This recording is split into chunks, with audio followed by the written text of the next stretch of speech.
الحمد لله رب العالمين الرحمن الرحيم مالك يوم الدين إياك نعبد وإياك نستعين اهدنا الصراط المستقيم صراط الذين أنعمت عليهم غير المغضوب عليهم ولا الضالين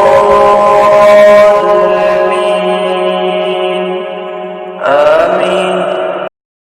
سبحان الذي يسرى بعبده ليلا من المسجد الحرام إلى المسجد الأقصى الذي باركنا حوله لنريه من آياتنا إنه هو السميع البصير. وآتينا موسى الكتاب وجعلناه هدى لبني إسرائيل ألا تتخذوا من دوني وكيلا ذرية من حملنا مع نوح إنه كان عبدا شكورا.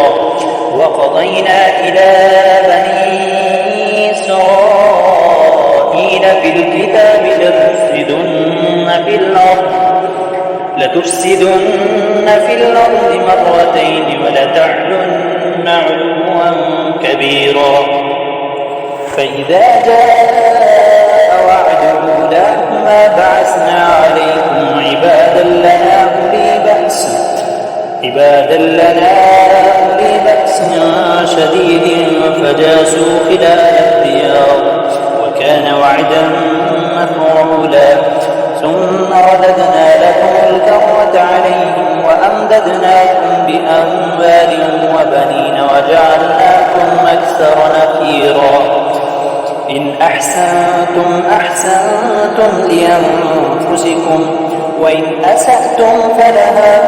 فإذا جاء وعد الآخرة ليسوءوا وجوهكم وليدخلوا المسجد كما دخلوا أول مرة وليتبروا ما علوا تتبيرا. عسى ربكم أن يرحمكم وإن عدتم عدنا وجعلنا جهنم للكافرين حصيرا. إن هذا القرآن يهدي للتي هي أقوم ويبشر المؤمنين الذين يعملون الصالحات أن لهم أجرا كبيرا. وأن الذين لا يؤمنون بالآخرة أعتدنا لهم عذابا أليما. ويدعو الإنسان بالشر دعاءه بالخير وكان الإنسان عجولا. وجعلنا الليل والنهار آيتين فمحونا آية الليل وجعلنا آية النهار مبصرة لتبتغوا فضلا من ربكم ولتعلموا عدد السنين والحساب وكل شيء فصلناه تفصيلا. وكل إنسان ألزمناه طائره في عنقه ونخرج له يوم القيامة كتابا يلقاه منشورا.